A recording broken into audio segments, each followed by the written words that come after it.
ನಮಸ್ಕಾರ ವೀಕ್ಷಕರೇ, ಈ ಮಾವ್ನನ್ ಸೀಸನ್ ಅಲ್ಲಿ ಈ ತರ ಡೆಸರ್ಟ್ ನ ಮಿಸ್ ಮಾಡ್ಕೊಳ್ಳಬೇಡಿ. ಬಾಯಲ್ಲಿ ಇಟ್ರೆ ಕರ್ಗೋಗುತ್ತೆ. ಆ ರೀತಿ ಮ್ಯಾಂಗೋ ಕ್ರೀಮು ಹೇಗ್ ಮಾಡೋದು ಅಂತ ನೋಡೋಣ ಬನ್ನಿ. ನೀವಿನ್ನೂ ನನ್ನ ಚಾನಲ್ ನ ಸಬ್ಸ್ಕ್ರೈಬ್ ಮಾಡ್ಕೊಂಡಿಲ್ಲ ಅಂದ್ರೆ ದಯವಿಟ್ಟು ಸಬ್ಸ್ಕ್ರೈಬ್ ಮಾಡ್ಕೊಳ್ಳಿ. ಇದೇ ತರ ಈಸಿ ರೆಸಿಪೀಸ್ ನಿಮಗೆ ಬೇಗನೆ ಸಿಗ್ಬೇಕು ಅಂದ್ರೆ ಪಕ್ಕದಲ್ಲಿರೋ ಬೆಲ್ ಐಕಾನ್ ನ ಪ್ರೆಸ್ ಮಾಡಿ.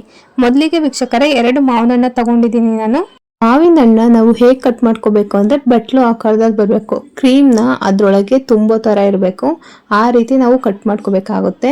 ನೋಡಿ ನಾನು ಹೇಗ್ ಕಟ್ ಮಾಡ್ಕೋತಾ ಇದ್ದೀನಿ ಅಂತ. ನೋಡಿ, ಹೀಗೆ ಕಟ್ ಮಾಡ್ಕೊಂಡಿದ್ದಾದ್ಮೇಲೆ ಅದ್ರಲ್ಲಿರೋ ಹಣ್ಣೆಲ್ಲ ತಕ್ಕೋಬೇಕು. ಅದನ್ನ ಆಮೇಲೆ ತಕ್ಕೊಳ್ಳೋಣ. ಮೊದಲು ಈ ರೀತಿ ಕಟ್ ಮಾಡ್ಕೊಬಿಡೋಣ. ಒಂದು ಮಾವಿನ ಹಣ್ಣಲ್ಲಿ 2 ಬಟ್ಲು ಶೇಪ್ ತರ ನಾವು ಮಾಡ್ಕೋಬಹುದು. ಇನ್ನ ಮಿಕ್ಕಿದ್ದೆಲ್ಲ ವಾಟಲ್ಲಿರೋ ಹಣ್ಣೆಲ್ಲ ತಕೊಂಡು ಒಂದ್ ಪ್ಲೇಟಿಗೆ ಸರ್ವ್ ಮಾಡಿ ಇಟ್ಕೊಳ್ಳಿ. ಒಂಚೂರು ಹಣ್ಣುಗಳನ್ನ ವೇಸ್ಟ್ ಮಾಡಬೇಡಿ. ನೀಟಾಗಿ ಒಂದು ಚಮಚ ತಗೊಂಡು ಕೆರ್ಕೊಳ್ಳಿ. ವಾಟಲ್ಲಿರೋದು ಸಿಪ್ಪೆಲಿರೋದು ಎಲ್ಲದನ್ನೂ ನೋಡಿ ನಾನು ತೋರಿಸ್ತೀನಿ. ಹೀಗೆ ಕೆರ್ಕೊಳ್ಳಿ. ಈ ತರ ರೆಸಿಪಿ ಮಾಡ್ಕೊಳ್ಳೋದಕ್ಕೆ ತುಂಬಾ ಈಸಿ, ಒಂದ್ ಸ್ವಲ್ಪನೂ ಕಷ್ಟ ಆಗೋದಿಲ್ಲ. ಪಟ್ಟನಂಗೆ ಒಂದ್ 15 ನಿಮಿಷದಲ್ಲಿ ಮಾಡ್ಬಿಡ್ಬೋದು. ಈ ತರ ಮ್ಯಾಂಗೋ ಕ್ರೀಮ್ ಮಾಡೋದಕ್ಕೆ 2 ಐಟಮ್ ಸಾಕು, ತುಂಬಾ ರುಚಿಯಾಗಿ ಬರುತ್ತೆ. ಒಂದ್ 15 ನಿಮಿಷ ಟೈಮ್ ಕೊಟ್ಟು ಮಾಡ್ಕೊಂಡ್ರೆ ಸಾಕು. ಮನೇಲಿರೋರೆಲ್ಲ ಆರಾಮಾಗಿ ಕೋಲ್ಡ್ ಆಗಿ ತಿನ್ಬೋದು. ಈ ಬೇಸಿಗೆಯಲ್ಲಿ, ಈ ಬಿಸಿಲಲ್ಲಿ ಐಸ್ ಕ್ರೀಮ್ ತಿಂದಂಗೆ ಆಗ್ತಾ ಇರುತ್ತೆ. ಅಷ್ಟು ಸಖತ್ತಾಗಿರುತ್ತೆ ಮಾತ್ರ. ಮಕ್ಳಿಗಂತೂ ತುಂಬಾ ಇಷ್ಟ ಆಗುತ್ತೆ. ಮಾಡ್ಕೊಡಿ ಈ ರೀತಿ, ಅವರು ಇಷ್ಟಪಟ್ಟು ತಿಂತಾರೆ.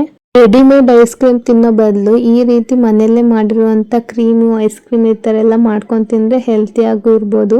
ನೀವು ಕೂಡ ಈ ರೀತಿ ಟ್ರೈ ಮಾಡಿ ನೋಡಿ, ತುಂಬಾ ರುಚಿಯಾಗಿ ಬರುತ್ತೆ. ನೋಡಿ, ಇವಾಗ ಈ ತರ ಬೌಲ್ಗಳು ರೆಡಿ ಆದ್ವು, ಮ್ಯಾಂಗೋ ಬೌಲ್.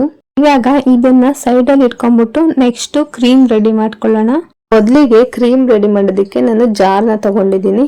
ಅವಾಗಲೇ ಹಣ್ಣನ್ನ ತಕೊಂಡಿದ್ವಲ್ಲ, ಅದನ್ನ ಹಾಕೋತಾ ಇದ್ದೀನಿ. ಈ ತರ ಮ್ಯಾಂಗೋ ಕ್ರೀಮ್ಗೆ ನಾವು ಬಳಸೋದು 2 ಐಟಮು. ಒಂದು ಮ್ಯಾಂಗೋ, ಒಂದ್ ಸ್ವಲ್ಪ ಶುಗರು, ಬೇಕಾದ್ರೆ ಹನಿ ಹಾಕೊಳ್ಳಿ, ಇಲ್ಲಾಂದ್ರೆ ಸ್ಕಿಪ್ ಮಾಡ್ಕೊಳ್ಳಿ. ನೀವು ಸ್ವಲ್ಪ ಸ್ವೀಟ್ ಜಾಸ್ತಿ ತಿಂತೀರಾ ಅನ್ನೋದಾದ್ರೆ ಸಕ್ಕರೆ ಹಾಕೊಳ್ಳಿ. ಕಮ್ಮಿ ತಿಂತೀರಾ, ಇಲ್ಲ ತಿನ್ನೋದೇ ಇಲ್ಲ ಅಂತಂದ್ರೆ ಹನಿ ಹಾಕೊಳ್ಳಿ. ನಾನಿಲ್ಲಿ 2 ಸಹ ಬಳಸ್ಕೊತಾ ಇದ್ದೀನಿ. ನೀವು ಈ 2 ಇದ್ರೆ 2 ಹಾಕೊಳ್ಳಿ, ಇಲ್ಲಾಂದ್ರೆ ನಿಮ್ಮ ಪ್ರಿಯಾರಿಟಿ, ನಿಮ್ಗೆ ಯಾವ್ದು ಬೇಕೋ ಅದನ್ನ ಹಾಕೊಳ್ಳಿ. ಇವಾಗ ಮಿಕ್ಸಿನಲ್ಲಿ 2 ನಿಮಿಷ ಕಂಟಿನ್ಯೂಸ್ ಆಗಿ ರುಬ್ಬಿದ್ದಾದ್ಮೇಲೆ ನೋಡಿ ಈ ರೀತಿ ಕ್ರೀಮ್ ಆಗಿ ಬರುತ್ತೆ. ತುಂಬಾ ರುಚಿಯಾಗಿರುತ್ತೆ. ಇವಾಗ ಈ ಕ್ರೀಮ್ನ ನಾವು ಅವಾಗಲೇ ಬಟ್ಲು ಮಾಡ್ಕೊಂಡಿದ್ವಲ್ಲ ಮಾವಿನ ಹಣ್ಣಿಂದು, ಅದ್ರೊಳಗೆ ತುಂಬಿಕೊಳ್ಳೋಣ.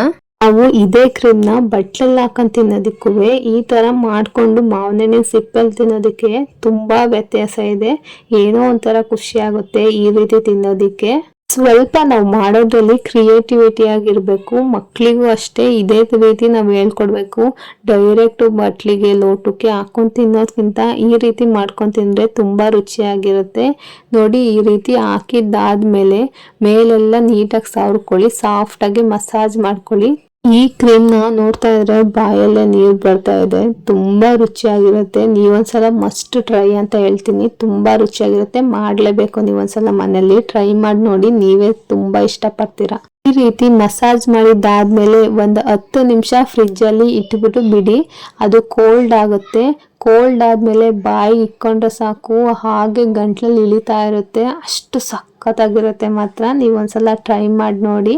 ಖಂಡಿತ ಈ ಡೆಸರ್ಟ್ ನಿಮಗೆ ಇಷ್ಟ ಆಗೇ ಆಗುತ್ತೆ. ಈ ವಿಡಿಯೋ ಇಷ್ಟ ಆದರೆ ಲೈಕ್ ಮಾಡಿ, ಶೇರ್ ಮಾಡಿ, ನನ್ನ ಚಾನಲ್ನ ಸಬ್ಸ್ಕ್ರೈಬ್ ಮಾಡ್ಕೊಳ್ಳೋದಂತೂ ಮರಿಬೇಡಿ. ಇದೇ ತರ ಈಸಿ ರೆಸಿಪೀಸ್ಗಳಿಗೆ ನನ್ನ ಚಾನಲ್ನ ಫಾಲೋ ಮಾಡ್ತಾ ಇರಿ. Thank you.